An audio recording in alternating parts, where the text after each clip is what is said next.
ఈరోజు మనం నేర్చుకోబోయే పాఠము మనకు అవసరమైన దేవుడు రాయించిన మాటను చూద్దామండి. కన్న తండ్రి మనసెరిగిన పిల్లలు ఉన్నారా? ఈ భూమి మీద ఉన్న మనుషులు తమకు నచ్చిన వారితో కలిసి ఉండాలని అనుకుంటారు.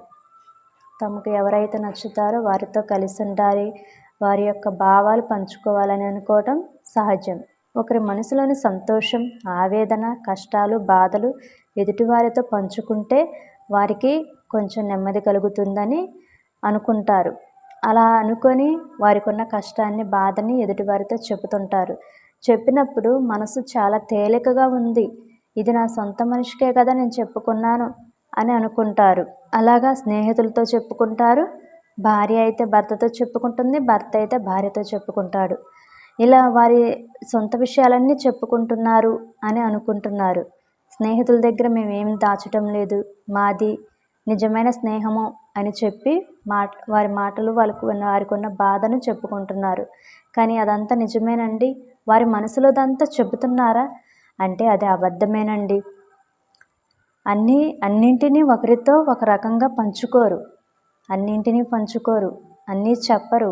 కారణం, చెబితే ఏమన్నా అనుకుంటారేమో, నా సొంత విషయాలు చెబితే బాధే, నా సొంత విషయాలన్నీ బయటికి చెబితే ఏమనుకుంటారో, ఇంకేం మాటలు చెబుతుంటారో నాకు అని చెప్పేసి అన్నీ చెప్పుకోరు. కొన్నే చెప్పుకుంటారు, కొన్నే చెప్పుకొని అవే నిజమని చెబుతుంటారు. అలాగే ఒక భార్య వచ్చేసి తన భర్త మనసును అర్థం చేసుకోవాలి, గెలవాలని చూసుకుంటుంది. అలాగే భర్త కూడా తన భార్యను బాగా చూసుకోవాలి, తనకి ఏ లోటు రాకోకుండా ఉండాలని ఆలోచిస్తాడు. అలాగా ఒక పిల్లల విషయంలోకి వస్తే పిల్లలకు కూడా ఏ లోటు లేకుండా చేయాలని తండ్రి అనుకుంటాడు. తల్లిదండ్రులను కూడా బాగా చూసుకోవాలని కుమారుడు అనుకుంటాడు. వీరందరూ బాగానే ఉన్నారండి. కానీ ఈ భూమి మీదకి మనల్ని పంపించిన మనకంటూ కన్న తండ్రి ఉన్నాడని, ఆ తండ్రికి కూడా ఆశలు ఉన్నాయని, ఆ తండ్రి కోరికను మనం తీర్చాలని ఎవరైనా అనుకుంటున్నారా? ఆలోచించండి ప్రియమైన దేవుని పిల్లలారా. మనల్ని భూమి మీదకు పంపించింది మన కన్న తండ్రి అయిన దేవుడు. ఆయనకు కూడా ఆశలు ఉన్నాయండి. ఆయనకు కూడా కోరిక కలిగింది. ఏంటండి ఆ కోరిక? ఈనాడు మనుషులకు కలిగే కోరికలా? కాదండి. ఈనాడు మనుషులకు కలిగే కోరికల వలన వారి కోరికలు తీర్చుకుంటున్నారు, తీర్చిన వారిని చంపేస్తున్నారు. అది ఒక ఆడపిల్ల విషయంలోనే కావచ్చు, ఒక తల్లిదండ్రుల విషయంలోనే కావచ్చు, ఒక తోబుట్టువుల విషయంలోనే కావచ్చు, చివరికి వచ్చేసి కన్న పిల్లల విషయంలో కూడాను అలానే జరుగుతుందండి. అటువంటి కోరికలు మన తండ్రి కోరుకుంటున్నాడా? కాదు ప్రియమైన దేవుని పిల్లలారా. ఏం కోరుకున్నాడో, ఏం కోరుకొని మనలను ఈ భూమి మీదకు పంపించాడో అని మనం చూడగలిగితే, మొదటి మాటగా ఆదికాండము 1వ అధ్యాయము 26వ వచనము, దేవుడు మన స్వరూపమందు మన పోలిక చొప్పున నరులను చేయుదము. చూడండి ప్రియమైన దేవుని పిల్లలారా, దేవుడు మన స్వరూపమందు, దేవునికి కలిగిన కోరికండి. దేవుడు ఈ సృష్టిని కలిగించి, ఈ సృష్టినంతా కలిగించక ముందే మనలను కావాలనుకొని మన స్వరూపమందు, అక్కడ తండ్రి అయిన దేవుడు ఒక్కరే కాదండి ఉంది, యేసుక్రీస్తు వారు ఉన్నారు, పరిశుద్ధాత్మ దేవుడు కూడా ఉన్నారు. అలా ఉండి వాళ్ళు ముగ్గురు కలిసి దేవుడు మన స్వరూపమందు మన పోలిక చొప్పున నరులను చేయుదుము. నరులను చేస్తే వారు ఎలా ఉంటారండి? వారు సముద్రపు చేపల మీదను ప్రాకు జంతువులను ఏలుదురు గాకనియు పలికెను. చూడండి ప్రియమైన దేవుని పిల్లలారా, ఈ భూమి మీద నరుని చేసి, ఈ భూమి మీద సకల జంతువులను చేసి, ఆ జంతువులను నరులు ఏలాలని చెప్పాను. ఈరోజు కూడా అలానే జరుగుతుందండి. ఒక కుక్క విషయంలోనికి వస్తే, ఆ కుక్కకు ఒక యజమాని అంటూ ఉంటాడు. ఆ కుక్క ఏం చేస్తుందండి? ఆ యజమాని చెప్పినట్టల్లా వింటుంది, ఆగు అంటే ఆగిపోతుంది. అలాగా తను పెంచుకుంటున్న జంతువే ఆగిపోయినప్పుడు కన్న తండ్రి, మనలో ఒక భాగమై ఉన్న తండ్రి మాటను మనం ఎందుకు వినలేకపోతున్నాం? ఆలోచించండి ప్రియమైన దేవుని పిల్లలారా. ఆ కన్న తండ్రి మనసు ఎరిగి, మనసు తెలుసుకొని ఆ తండ్రి వేదనను మనం తీర్చేవారిగా ఉంటున్నామా? లేదు కదా. అలా తీర్చేవారిగా ఉండవలసిన మనము ఆయనకు బాధను కలగజేస్తున్నాము. ఎలాగండి? ఆయన మనసంతా విరిగిపోయింది, గుండె భారం ఎక్కిపోయింది. అలా భారం ఎక్కి పలుకుతున్న ఒక మాటను మనం చూడగలిగితే అదే ఆదికాండ గ్రంథము 6వ అధ్యాయము 5వ వచనము. నరుల చెడుతనము భూమి మీద గొప్పదనియు వారి హృదయం యొక్క తలంపుల్లోని ఊహ అంతయు ఎల్లప్పుడూ కేవలం చెడ్డదనియు యెహోవా చూచి తాను భూమి మీద నరులను చేసినందుకు యెహోవా సంతాపము నుండి తన హృదయంలో నొచ్చుకొనెను. మన స్వరూపమందు మన పోలిక చొప్పున నరులను చేయుదుము రండి అని దేవుడు చెప్పిన మాట. నరులను చేసింది ఎందుకండి? తన కోరిక తీర్చాలి. తనకు అనేక మంది పిల్లలు కావాలి, ఆ పిల్లలు మన గర్భాల గుండా రావాలి అని చెప్పి దేవుడు మనలని భూమి మీదకు పంపించిన నరులు ఏం చేశారండి? దేవునికే సంతాపం నొందేటట్టు చేశారు. సంతాపం నొందేటట్టు చేశారండి. ఎలా సంతాపం నొందిందండి? ఎలాగంటే బైబిల్లోనే రాయించాడండి. సొదొమ గుమర పట్టణాల మొర దేవుడికి వినబడిందండి. వాటి మొర వినబడటం అంటే ఏంటి? ఆ ఊరిలో ఆ ప్రాంతాలలో ఎంత చెడు ఉంది. ఆ చెడు మొర పెడుతుంటే భూమి కూడా మొర పెడుతుందండి. ఈ భూమి మీద జరిగే చెడు కార్యాలైనా సరే, అవి మంచి కార్యాలైనా సరే, మంచి కార్యాలు చేస్తుంటే మంచి మాటగా నీ కుమారులు చూడు తండ్రి నీ కొరకు ఎంత సేవ చేస్తున్నారో అని ఈ భూమి చెబుతుంది, ఆకాశం చెబుతుంది. అలాగే చెడు కార్యాలు చేస్తే తండ్రి నీవు కలగజేసిన నీ కుమారులు, నీ భాగమై పుట్టిన నీ కుమారులు ఎంత చెడు కార్యాలు చేస్తున్నారో మేముగా సహించలేకపోతున్నాము అని ఆకాశం పలుకుతుంది, భూమి పలుకుతుంది. వాటి మొర గొప్పదిగా పరలోకమందున్న కన్న తండ్రి దగ్గరికి వెళ్ళిందండి. అలా చెడు కార్యాలు చేసి ఆ కన్న తండ్రి మనసునే విరగగొట్టేశాము మనం. ఆనాడు జనం ఉన్నారండి, విరగగొట్టేశారు. కానీ ఆ తండ్రి మనసు గురించి చెప్పేవారు ఉన్నా ఆ రోజు పట్టించుకునేవారు లేరు.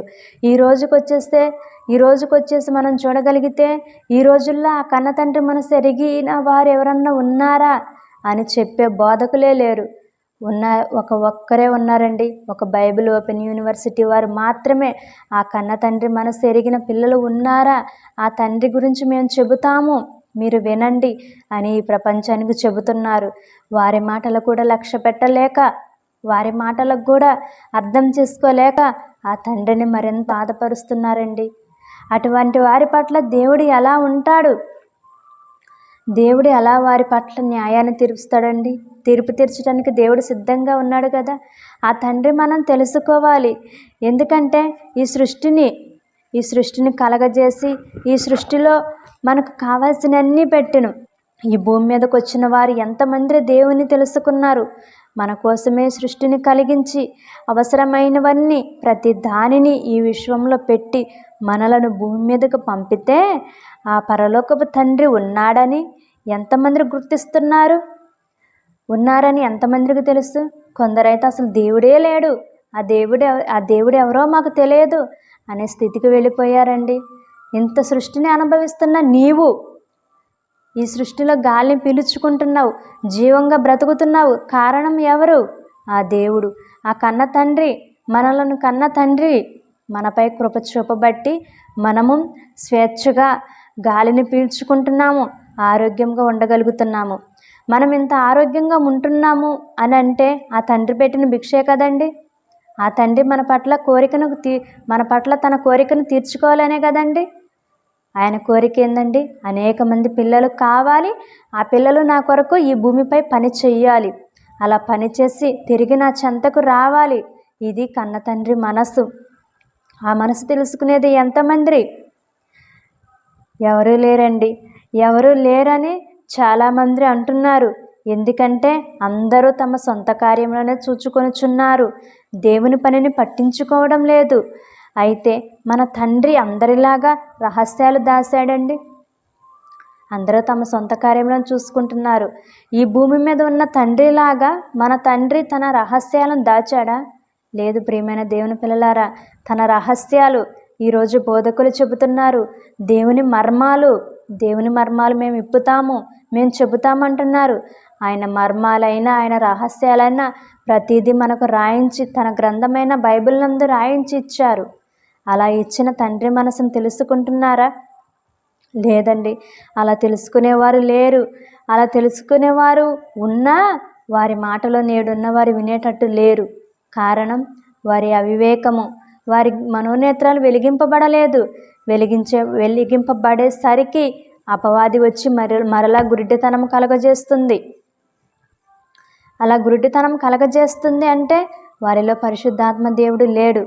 పరిశుద్ధాత్మ దేవుడు మనలోనికి రావాలంటే ఆ తండ్రిని తెలుసుకొని, యేసుక్రీస్తు వారిని తెలుసుకొని, పరిశుద్ధాత్మను బాప్తిస్మం ద్వారా మనలోనికి తెచ్చుకోవాలి. అలా తెచ్చుకున్న నాడే ఆ కన్న తండ్రి మనసు ఏంటో మనకు తెలుస్తుంది. ఆలోచించండి ప్రియమైన దేవుని పిల్లలారా. అలా పరిశుద్ధాత్మ తోడు మనకు ఉంటే ఏ రహస్యమైన బైబిల్లో ఏ మాటైనా మనం తెలుసుకోగలుగుతాము. అలా తెలుసుకోవాలంటే పరిశుద్ధాత్మ తోడు కావాలి. ఆ మాటను మనం చూడగలిగితే 1 కొరింథీయులకు రాసిన పత్రిక 2వ అధ్యాయము 10వ వచనం,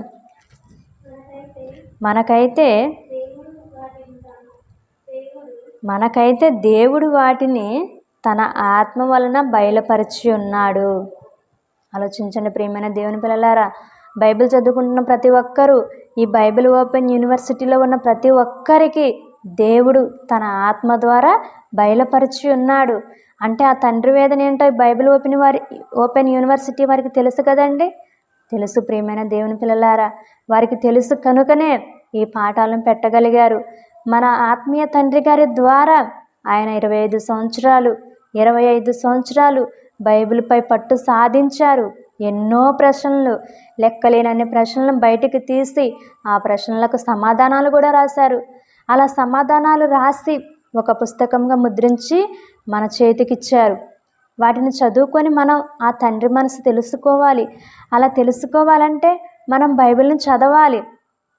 బైబిల్ చదివితే ఆ తండ్రి మనసు ఏంటో మనకు అర్థమవుతుంది. ఆ తండ్రి గుణం ఏంటో మనకు తెలుస్తుంది. ఆ తండ్రి మనల్ని భూమి మీద ఎలా బ్రతకాలో, ఎలా బ్రతికితే తిరిగి నా చెంతకు వస్తారో, మనం తిరిగి తన చెంతకు చేరుతామో అని ప్రతి దాన్ని రాశారు. మరొక మాటను మనం చూడగలిగితే రోమపత్రిక 11వ అధ్యాయము 34వ వచనం, ఆ తండ్రి మనసును మనం తెలుసుకోవాలి. అలా తెలుసుకునే వారికే దేవుడు తన మనసును తెలియజేస్తాడు. కానీ అలా తెలుసుకునేవాడు ఎవరండి?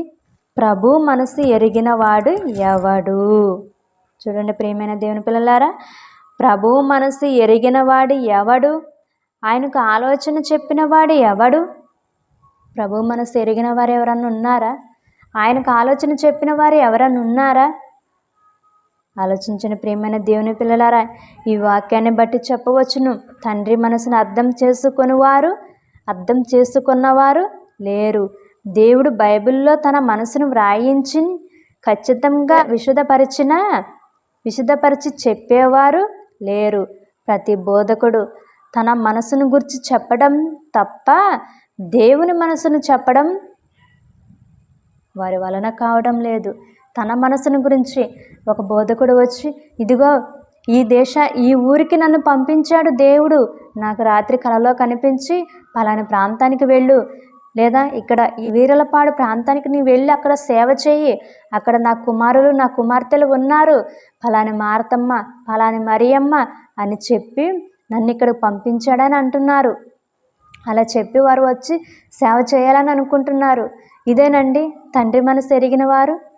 ఆలోచించండి ప్రియమైన దేవుని పిల్లలారా. దేవుని మనసు చెప్పలేదు కనుక కన్న తండ్రి మనసు ఈ ప్రపంచానికి అర్థం కాలేదు. నన్ను ఇక్కడికి పంపించాడని చెప్పి వారి మనసులోని మాటను చెప్పుకుంటున్నారు. వారు సంపాదనలో పడి సంపాదించుకుంటున్నారే కానీ తన కొరకు, ఆ దేవుని కొరకు ఆత్మలను రక్షించే వారిగా ఉన్నారా? లేరు. కనుకనే పరలోకమందు కన్న తండ్రి ఎంతో వేదన పడుతున్నాడండి. నా కొరకు ఎంతమంది బ్రతుకుతారు? 99 మందే. నీతిమంతులు కలుగు సంతోషము కంటే ఒక్క నీతిమంతుడు, ఆ 99 మంది పాపులల్లో ఒక్క నీతిమంతుడు తన మనసు మార్చుకొని దేవుని వైపు చూసి బ్రతికినంత కాలం దేవుని సేవ చేసి పరలోకం వస్తే ఆ తండ్రికి ఎంతో సంతోషము. ఆ కుమారుడు తన మనసు తెలుసుకున్నవాడు అని దేవుడు ఎంతో సంతోషిస్తాడు. భూమిపై తన ఇష్టాన్ని మనం నెరవేర్చాలి. ఎందుకంటే చనిపోయిన క్షణం ఏం జరుగుతుంది? దేవుని కొరకు బ్రతికి దేవుని సేవలో చనిపోతే ఆ వెలుగును చూస్తాము. చనిపోయిన తర్వాత నెమ్మది పొందు విశ్రాంతి స్థలానికి వెళతాము. అలా కాదని దేవుని పని చేయకోకుండా మన సొంత కార్యాలు చేసుకుంటే దేవుడు లేని లోకానికి, చీకటి గల లోకానికి మనం వెళ్ళిపోతాము. అక్కడ ఏమీ ఉండదు, తెలివి ఉండదు, జ్ఞానం ఉండదు, వివేచన ఉండదు, ఆలోచన ఉండదు. ఏడుపును పండ్లు గొరకటియో తప్ప అక్కడ ఏమీ దొరకదు, అక్కడ ఏమీ లేదు. అదే పరదేశకు వెళితే నెమ్మది పొందవచ్చు.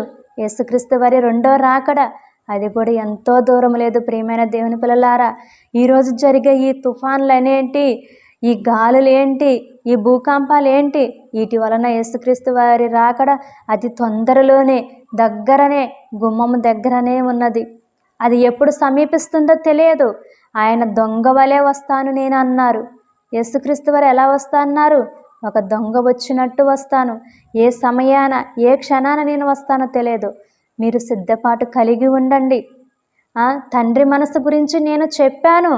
ఈ భూమి మీదకి యేసుక్రీస్తు వారు వచ్చి ఆ తండ్రి మనసులోని బాధనంతా చెప్పారు.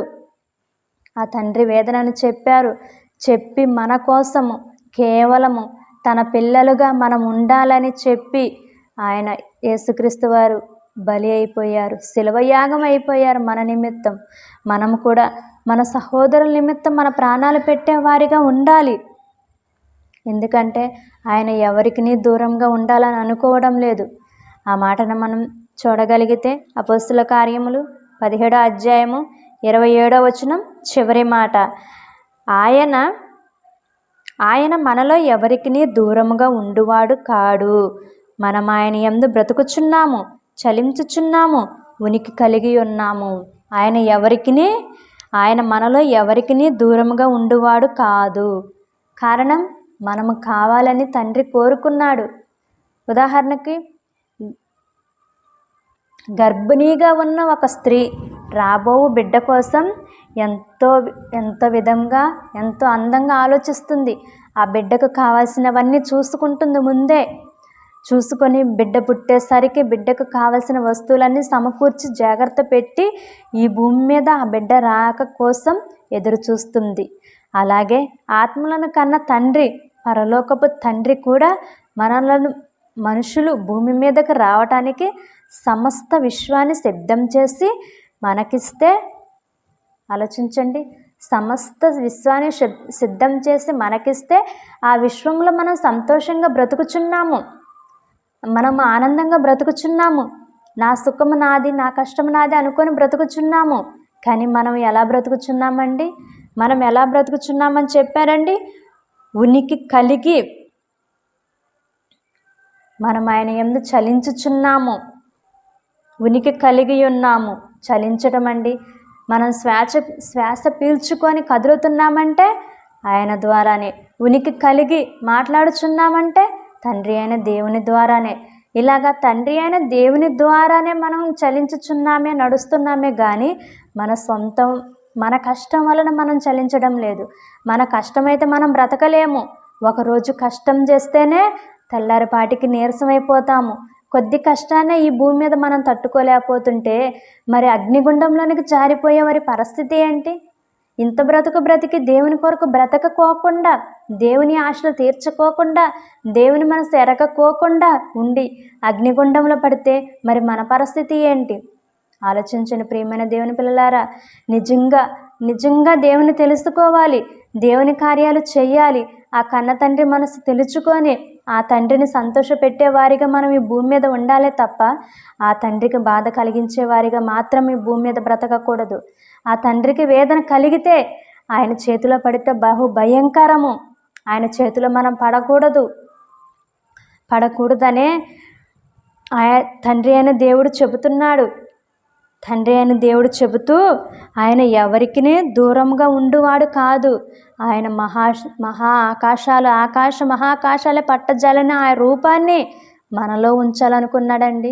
అంత రూపం గల దేవుడు మనకు దూరంగా ఉండను అంటుంటే మనం మాత్రం ఏం చేస్తున్నాము? ఈనాడు మనుషులు మాత్రం ఏం చేస్తున్నారు? దేవునికి దూరంగా వెళ్ళిపోతున్నారు.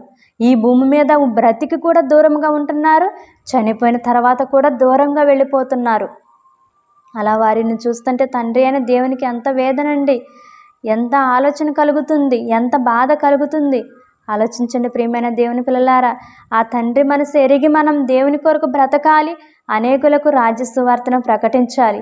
అలా ప్రకటించాలి, తన గురించి చెప్పడానికే మనకి ఈ భూమి మీద బ్రతుకునిచ్చాడు దేవుడు.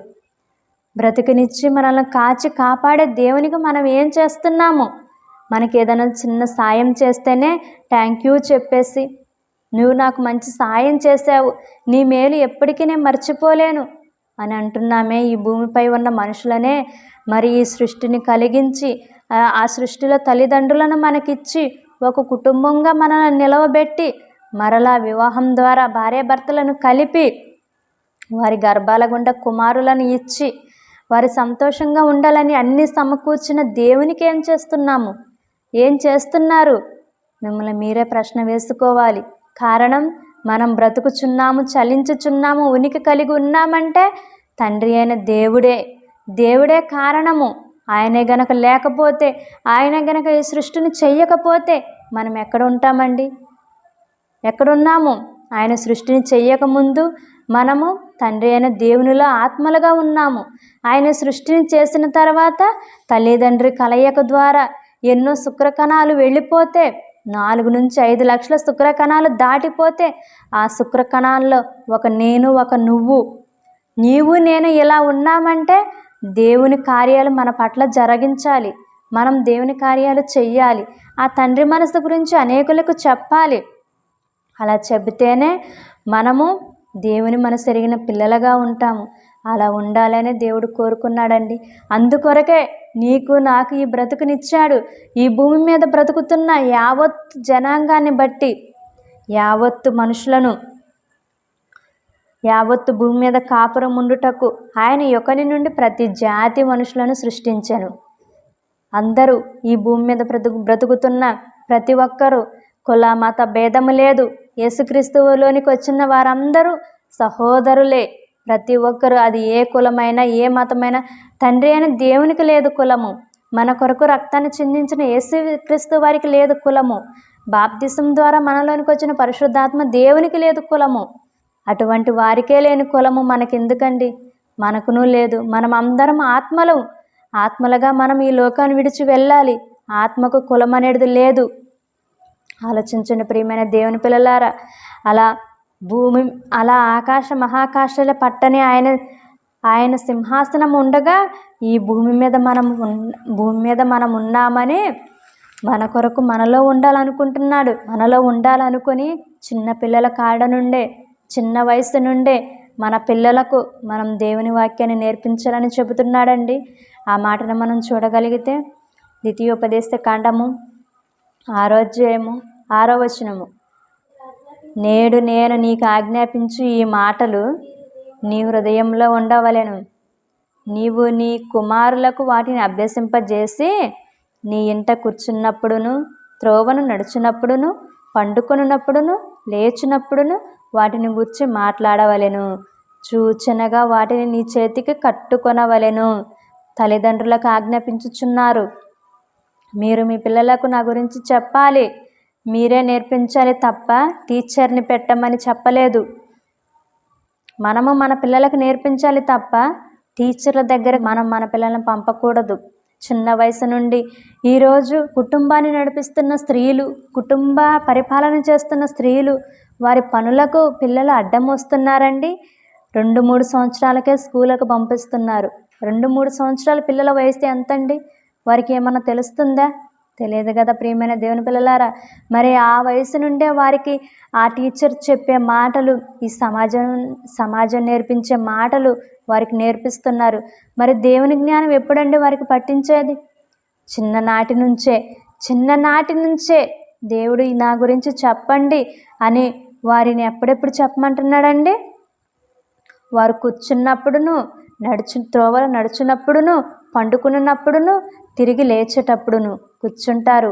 అలసట వచ్చి కూర్చుంటారు. అప్పుడు దేవుని మాటలు చెప్పాలి. త్రోవలో నడుస్తుంటారు, అక్కడికి ఇక్కడికి వెళుతుంటారు, అప్పుడు దేవుని మాటలు చెప్పాలి. మరలా పడుకుంటారు, మరలా లేస్తారు. ప్రతి క్షణం ప్రతిరోజు దేవుని మాటలే చెప్పాలి. అలా చెప్పేవారు ఎవరున్నారండి? ఒక భర్త భార్యకు చెప్పగలుగుతున్నాడా? ఒక భార్య భర్తకు చెప్పగలుగుతుందా? వారి ఇరువురు కలిసి వారికి పుట్టిన పిల్లలకు చెప్పగలుగుతున్నారా?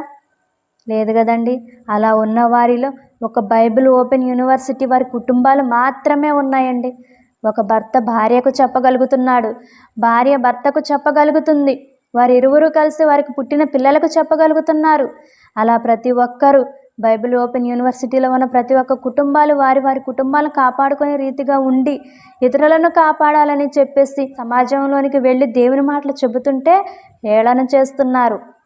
వీరికి దేవుడు కనిపించాడు అనే మాకు దేవుడు కనిపించాడు అనే వారి మాటలు లక్ష్య పెడుతున్నారు కానీ నరకం ఉంది, పరలోకం ఉంది అంటే నమ్మడం లేదు. కారణం వారికి గురుడ్డితనం కలిగింది. గురుడ్డితనం కలిగింది కనుకనే సత్యము చెబుచున్నా మాకు వద్దు ఆ సత్యము, మాకు అసత్యమే కావాలి, నిజమనేది మాకొద్దు, అబద్ధమే మాకు కావాలంటున్నారు. అలా అనేవారు కూడా ఉన్నారు.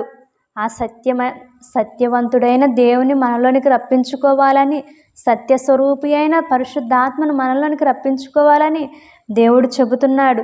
ప్రతి మాటను దేవుడు మనకు పరిశుద్ధాత్మ ద్వారా బయలుపరుస్తుంటే మాకు ఆ పరిశుద్ధాత్ముడే వద్దు. మేము ఇలా బ్రతుకుతాము, ఆదివారం ఒక్కరోజు చర్చికి వెళ్ళొచ్చి మేము బైబిల్ పక్కన పెట్టి వారం అంతా మా సొంత కార్యాలే చూసుకుంటాము అనేవారు కూడా ఉన్నారు. అటువంటి వారి నిమిత్తం దేవుడు ఒక మాట చెబుతున్నాడు. ఆ మాటను మనం చూడగలిగితే యోహాను సువార్త 16వ అధ్యాయము 7వ వచనం. అయితే నేను మీతో సత్యమే చెప్పుచున్నాను. తండ్రి చెబుతున్నాడండి. యేసుక్రీస్తు వారు తండ్రి చెప్పగా రాసిన ప్రవక్తల ద్వారా యేసుక్రీస్తు వారు చెబుతున్నారు. అయితే నేను మీతో సత్యమే చెప్పుచున్నాను, నేను వెళ్ళిపోవుట వలన మీకు ప్రయోజనకరము, నేను వెళ్ళని ఎడల ఆదరణకర్త మీ యొద్దకు రాడు, నేను వెళ్ళిన ఎడల ఆయనను మీ యొద్దకు పంపుదును. యేసుక్రీస్తు వారు వెళ్ళిపోయే కాలం అండి, వెళ్ళిపోవాలి. ఆయన వెళ్ళిన తర్వాత ఆదరణకర్త పరిశుద్ధాత్మ దేవుడు సమాధానకర్త ఈ భూమి మీదకు రావాలి. అలా రావాలంటే యేసుక్రీస్తు వారు వెళ్ళిపోవాలి. నేను సత్యం చెబుతున్నాను అంటే నిజం చెబుతున్నాను. నేను తండ్రి దగ్గరకు వెళితేనే అక్కడున్న ఆదరణకర్త పరిశుద్ధాత్మ దేవుడును పంపగలను. నేను వెళ్ళని ఎడల అతడు మీ దగ్గరకు రాడు. కాబట్టి నేను వెళ్ళాలి అని చెబుతూ ఇంకో మాటను కూడా చెబుతున్నాడు. యోహాను సువార్త 16వ అధ్యాయం 13వ వచనం. అయితే ఆయన అనగా సత్యస్వరూపి అయిన ఆత్మ వచ్చినప్పుడు సంగతులన్నీ మీకు తెలియజేయును. సంగతులు తండ్రి ఏమైతే చెప్పారో అవన్నీ మనం బాప్తిస్మం ద్వారా పరిశుద్ధాత్మ దేవుని మనలోనికి తెచ్చుకున్నప్పుడు ఆ పరిశుద్ధాత్మ ద్వారా ఆయన దేవుడు ఏం రాయించాడో మనం బ్రతికి ఎలా ఉండాలో ప్రతిదీ మనకు చెబుతాడండి. అలా చెబుతాడు. యేసుక్రీస్తు వారు పరిశుద్ధాత్మ ఇద్దరు కన్న తండ్రి మనసెరిగిన వారిగా ఉన్నారు. అలా ఉండి యేసుక్రీస్తు వారు తన 12వ ఏట నుండే చిన్నప్పటి నుంచి తన జ్ఞానాన్ని దేవుడు తనకు అనుగ్రహించిన జ్ఞానాన్ని నేర్చుకొని 12వ ఏట నుండే ఆయన శాస్త్రులతో పరిచయులతో ప్రశ్నలు వేస్తూ ఆ ప్రశ్నలకు సమాధానం చెప్పుతూ ఉన్నారండి. ఆ మాటను మనం చూడగలిగితే లూకాసు వార్త 2వ అధ్యాయము 49వ వచనం. ఆయన మీరెలా నన్ను వెతుకుచుంటిరి. చూడండి, యేసుక్రీస్తు వారు తన 12వ ఏట దేవాలయంలో కూర్చొని తండ్రి గురించి చెబుతూ తల్లి అయిన మరియయు యేసేపు తన యొద్దకు వచ్చి, కుమారుడా, నీవెందుకు మమ్మలను ఇట్లా చేసితివి? నీవు ఎక్కడ ఉన్నావు? ఎటు తప్పిపోయావని మేము ఎదుగుతూ ఇక్కడికి వచ్చామని అంటే యేసుక్రీస్తు వారు అంటున్నారండి. ఆ మాటకు ఆయన సమాధానం చెబుతూ, ఆయన మీరే ఎలా నన్ను వెతుకుచుంటిరి? నేను నా తండ్రి పనుల మీద నుండవలనని మీరు ఎరుగరా?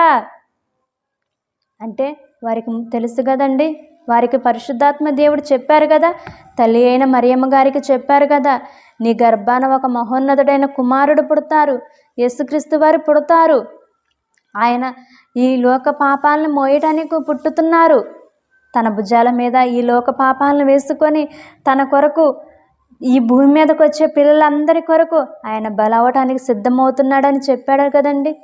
అలా తండ్రి గురించి తెలుసుకోవాలని తన 12వ ఏటనే తన తల్లిదండ్రులను ప్రశ్న వేస్తున్నాడు. మీరు ఎలా నన్ను వెతుకుచుంటిరి? మరి ఈరోజు 12 సంవత్సరాలు వచ్చిన పిల్లలను కదిలించండి. మగ బిడ్డ అయినా ఆడబిడ్డ అయినా ఎలా వ్యతిరేకంగా ఉన్నారు తల్లిదండ్రులకు. తల్లిదండ్రులకి ఏంటి, సమాజానికి ఏంటి, చదువు నేర్పిన టీచర్లకి ఏంటి, పెద్దలకేంటి, గౌరవం లేకోకుండా, విధేయత లేకోకుండా అగౌరవం చూపిస్తున్నారు. నేనేంటి, నా బ్రతుకేంటి అంటున్నారు. అలా ఎదిగిపోయారండి. కానీ యేసుక్రీస్తు వారు ఎలా ఉన్నారు? నేను నా తండ్రి పనుల మీద ఉండవలనని మీరు ఎరుగరా? నేను నా తండ్రి పనుల మీద ఉండాలి, ఎందుకంటే నా కాలం సమీపిస్తుంది, నేను అనేకులకు ఈ మాటలు చెప్పాలి అని తన 12వ ఏట నుంచే యేసుక్రీస్తు వారు తండ్రి గురించి చెబుతున్నారండి. అలా చెప్పటానికి గల కారణము, మనము ఈ భూమికి పునాదులు వెయ్యనప్పుడే పుట్టాము. ఈ భూమికి పునాదులు వెయ్యలేదు, అప్పుడే పుట్టాము కనుకన మనం కూడా ఆ తండ్రి గురించి చెప్పాలి. అలా చెప్పేవారిగా మనం ఉండాలి. అలా ఉండాలనే దేవుడు కోరుకున్నాడు. అలా ఉండాలని దేవుడు కోరుకుంటే కాదు మాకు నచ్చినట్టు మేము ఉంటాము, మాకు సుఖాలు కావాలి, మాకు సంతోషాలు కావాలి అని ఈ భూమి మీద సుఖ సంతోషాల కోసం వెతుకుచున్నారే కానీ దేవుణ్ణి తెలుసుకొని దేవుని కోసం బ్రతికి ఆయన మనలోనే ఉన్నాడు, మన మధ్యనే ఉంటాడు, మనకు ఆదరణకర్తగా ఉన్న పరిశుద్ధాత్మ దేవుడు కూడా తండ్రి మనసును ఎరిగిన వారిగా ఉన్నారు. ఇక క్రీస్తును నమ్ముకున్న వారు, ధరించుకున్న వారు, మేము క్రైస్తవులమని చెప్పుకునేవారు ఎంతమంది దేవుని మనసును అర్థం చేసుకోగలుగుచున్నారు? నేను ఏ విధంగా పని చేసి చూపించానో అలాగే మీరు కూడా దేవుని పని, వాక్య ప్రకటన లేక సువార్త పరిచర్య ద్వారా అనేక మందిని రక్షించగలిగితే మీరు కూడా దేవుని మనసును తెలుసుకున్న వారు అవుతారు. సువార్త ప్రకటన చేస్తేనే దేవుడు ఎందుకు సంతోషపడాలి అని అనుకుంటే సువార్త వలన రక్షింపబడతారు. రక్షింపబడిన వారు నరకము నుండి తప్పింపబడతారు. దేవుడు ఎందుకు సంతోషిస్తాడంటే సువార్త చెప్పటం వలన నరకం గురించి తెలుస్తుంది, పాతాళం గురించి తెలుస్తుంది. ఆ పాతాళాన్ని, ఆ నరకాన్ని తప్పించుకోవాలంటే రాజసువార్తను, దేవుని సువార్తను వినాలి. అలా వినాలంటే తండ్రి మనసును తెలుసుకోవాలి. తండ్రి మనసును తెలుసుకునే వారిగా ఉండాలి. దేవునికి కుమారులు, దేవునికి పిల్లలను దేవునికి కాకుండా చేయడానికే సాతాను ఎదురు చూస్తుందండి. దేవునికి పుట్టిన మనము దేవునికి కాకోకుండా పోవాలని అపవాది ఎదురు చూస్తుంది. అలా ఎదురు చూస్తూ ఉన్న అపవాదిని ఓడించి మన కాళ్ళ కింద చిత్తగా తొక్కేటట్టు దేవుడు చేయాలనుకుంటున్నాడు. అలా చేయాలంటే మనలో వాక్యం ఉండాలి, వాక్య పరిచర్య మనం చేసే విధంగా ఉండాలి. అలా చేసే విధంగా మనం ఉన్నామా? లోకమందు మనం జ్యోతులుగా ఉండాలని చెప్తూ దేవుడు ఒక మాటను రాయించాడండి. ఆ మాటను గిట్లా మనం చూడగలిగితే దానియేలు గ్రంథము 12వ అధ్యాయము 3వ వచనము, బుద్ధిమంతులైతే ఆకాశ మండలంలోని జ్యోతులను పోలిన వారే ప్రకాశించెదరు. నీతి మార్గమును అనుసరించి నడుచుకొనున్నట్లు ఎవరు అనేకులను త్రిప్పుదురో వారు నక్షత్రముల వలె నిరంతరము ప్రకాశించెదరు. బుద్ధిమంతులైతే అంటున్నాడండి. ఇక్కడ యేసుక్రీస్తు వారి మాట చెబుతూ బుద్ధిమంతులైతే ఆకాశ మండలంలోని జ్యోతుల వలె పోలుదురు. ఈరోజు ఈ భూమిపైన ఆకాశంలో మనం చూడగలిగితే స్టార్స్, చుక్కలు కనబడతాయి.